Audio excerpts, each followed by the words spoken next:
Darsul Qur'an 108 English Part 25 Surah As-Shura The Parliament. Today, Monday, 4th February 2024. Verses discussed 30 to 53 and delivered by Professor Muhammad Abu Sadek. My brothers and sisters, women abroad, Assalamu alaikum wa rahmatullahi wa barakatuh. Alhamdulillahi wa salamun ala ibadihi alladhina istafa. A'udhu billahi minash shaitanir rajim. Bismillahir rahmanir rahim.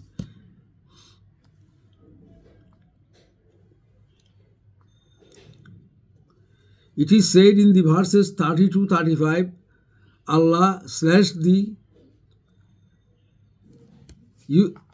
helplessness of the then idolaters of Makkah when they fell in any disaster or calamity. So he said it was due to their bad deeds, though Allah pardoneth away many offenses. Otherwise you would be destroyed long before. You committed a great crime to worship statues, idols beside Allah, the Omnipotent, defying His bounty you are enjoying in all aspects of your life.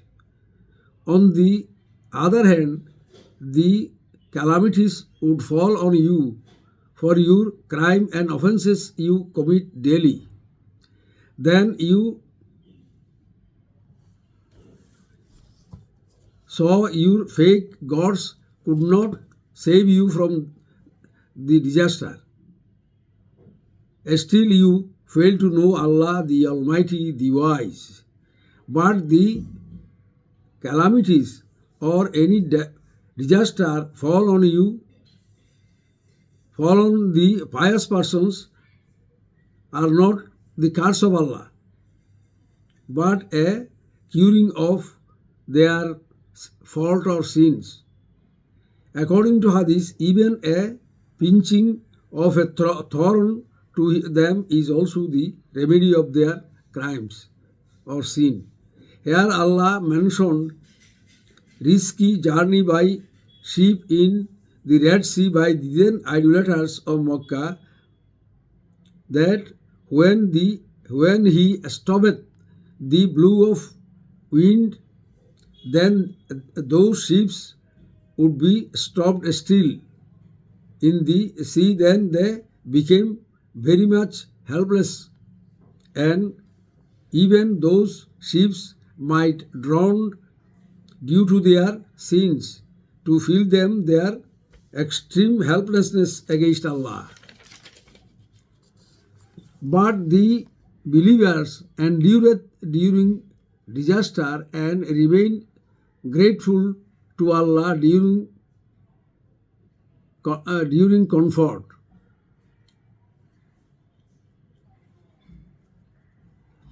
Such pious persons may take lesson from any calamity. It is said in the verses 36-43 that the comfort and gain of you are nothing but the elements of the life of temporary world. Though gain is more or less, one will be buried bankrupt after their death. There is no glory of or pride in the worldly gain or wealth, but the life of the hereafter is permanent, and the provisions which are reserved by Allah for His beloved slaves are best in qualities and quality and looking excellent. These are for those persons who trust in Allah instead of one's own capacity and refrain from great sins and indecency. Moreover, they forgive the opponent in anger. They always obey Allah, established prayer, and whose affairs are matter of counsel, and who spend of what Allah hath bestowed on them. When people are in large scale, then they take counsel of their sincere representative in important matter of public interest. The glory and appraisement of Sahaba radiallahu ajmain are discussed and praised here by Allah, and the guideline given for future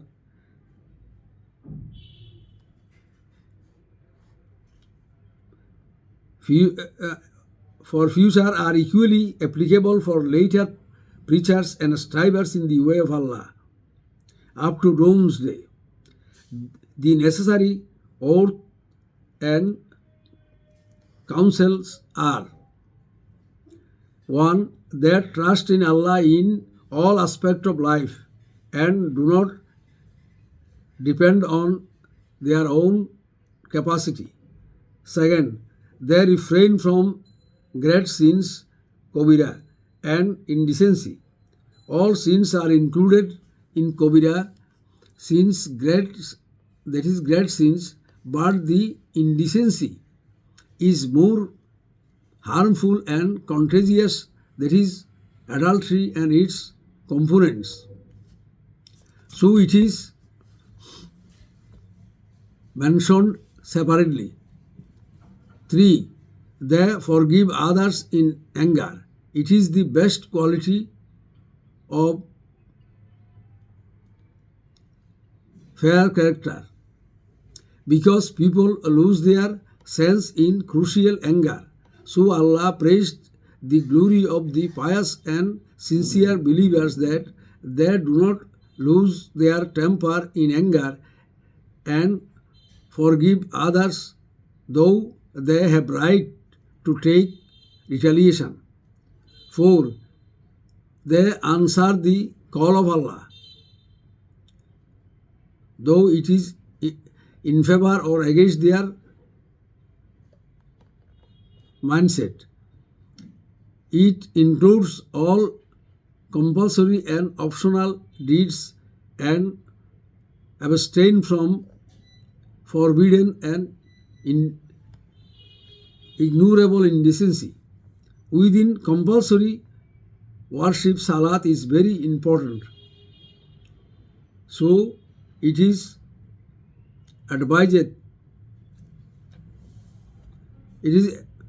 advised separately to establish it with all important rules and qualities in pure form. Its special attribute is that when salat is regularly practiced, then other compulsory work and to refrain from forbidden things will be habituated for him. 5. Their unsettled important matters are solved by mutual counsel, especially the state affairs, general transactions, and to implement any scientific invention in welfare of mankind are included in the sense of this theme of this verse. Ibn Kasir Rahmatullah Alai said, counseling is compulsory about the important matters of the state affairs, but to take counsel in this regard from pious, wise, and specialist is necessary. So these verses should be considered in the election of the parliament members. According to Imam Jassas, the theme of these verses give hints to form parliament to rule an Islamic state. He said not to haste in taking decision about important matters, not to save, not to give preference to the personal opinion, and to take the counsel of pious, wise intellectuals is essential. Khatib Baghdadi said in reference of Hazrat Ali Murtaza radiallahu anhu that when he asked Prophet sallallahu alaihi wasallam how they would take decision about anything which are not mentioned in Al-Quran and Sunnah in absence of him. Then he answered to gather religious intellectuals to decide their duty and not to give preference to one man's opinion in taking the decision. The author of Ruhul Mayani said, the counsel of intellectual and the author of Ruhul Mayani said, the counsel of illiterate and infidel person is harmful than beneficial. In a hadith, Prophet ﷺ said, so far your rulers are of best persons, the riches are charitable, and the affairs will be settled by mutual counsels, then it is better for you to live above the ground.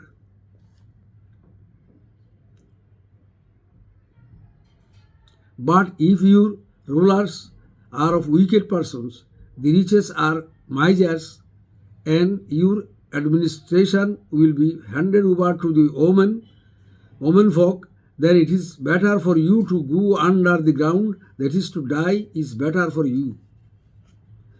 They are Sikhs, they are generous, charitable. Here force or compulsory and optional, all types of charity are included.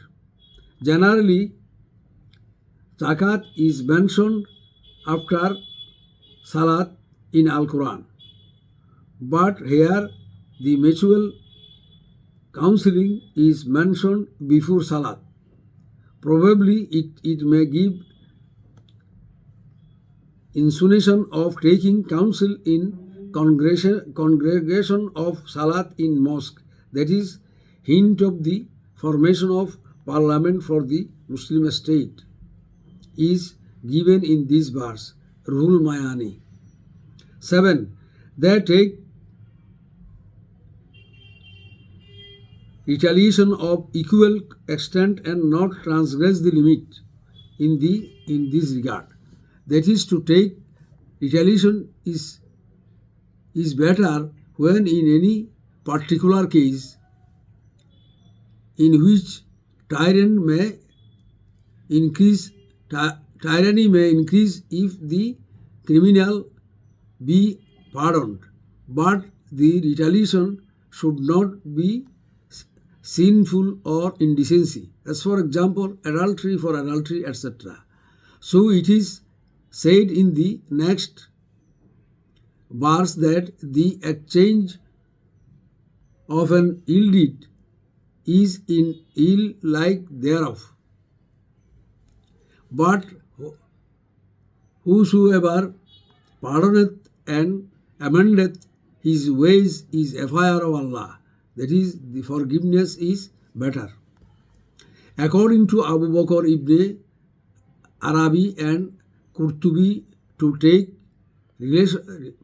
retaliation and forgiving are both better, depending on the circumstances. That is, if it is better to forgive the person who become ashamed of his crime, and it is better to take retaliation from the criminal who stands on his insistence and tyranny. Here Allah discussed the characteristics of real and well-to-do believers. The superiority of the Sahaba radiallahu ajmain are mentioned here, which they are which they are earned from the lessons of Al-Quran. That is, Al-Quran is the guidebook for the muttaqis. It is said in the verses 44-53, Allah slashed the then idolaters of Makkah that there were no way of guidance as they failed to take benefit from the best and final Prophet ﷺ and final scripture Al-Quran, because both of them sent by Allah. He criticized their such indiscretion by explaining their crucial condition in the field of resurrection, that when they will see horrible situation, then they try to find out any way of escape. But those culprits refused the call of truth in the worldly life, in pride. Now they try to watch the doom in veiled eye, whether it fell on them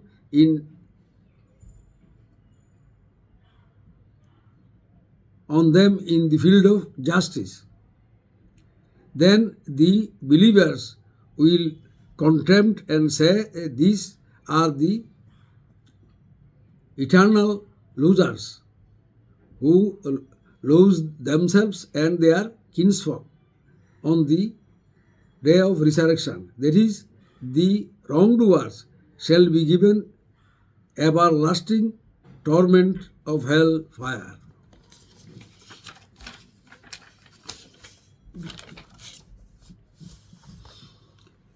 Those who become entitled as the dwellers of hell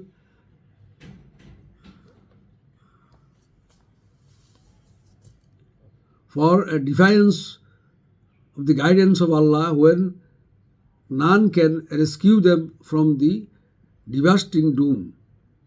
So it is wise to respond to the call of Allah before doomsday or death time, as this time and moment none can alter or resist except Allah. Allah the Omnipotent. Here Allah explained the duty, strategy and the work and the limit of approach to the public for truth by Prophet ﷺ and later preachers and the strivers in the way of Allah. Their only duty to convey the message of Allah clearly to the public, nothing else. It is not their duty to compel the public to accept Islam. The messengers and their apostles shall not be liable if the public do not accept the call of truth after having the invitation from the preachers and strivers. But the strivers in the way of Allah shall be given their full reward by Allah in the day of resurrection. This explanation is given for the encouragement of the strivers in contrary to the indiscretion of the wicked. In these verses, Allah criticized the narrowness of wicked people, that if Allah giveth them enough provisions, then they become proudy and arrogant. And if someone is victimized by straitening their provisions, then they become nervous and ingrate, not caring their own fault. As a result, they can't find the path of truth in abundance or in poverty. So most of the people of the society go astray the people of the society go astray manifold. Here Allah taught a technique of preaching Islam. The preachers should not hit the opponent directly to their ego or sentiment. Rather, they should approach indirectly, then the call of truth may be fruitful much. Here Allah proclaimed His sovereignty, that He is the supreme ruler of the heavens and the earth. None can intervene in His power. So it is deadly for anybody to go against Him. One instance of His sole authority said by Him, as He giveth son to anyone, and giveth daughter to other, or giveth both to any other, or maketh someone barren and any other, but there is no capacity of any entity beside Allah to change it. Still, rebellions of Allah is in the extreme indiscretion. Finally, Allah explained the three ways of sending of wahi to the prophets and messengers. One, by wahi or inspiration in dream or awakeness. Two, by sounding behind the curtain. Three, by any messenger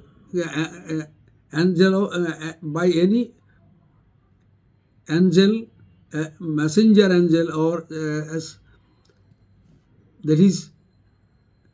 for example, Jibreel alayhi salam. Wahi was sent to Prophet Sallallahu by said three ways, as by dream, at first by dream, and then by Jibreel alayhi salam, and from behind the curtain of light in mirage. Here Allah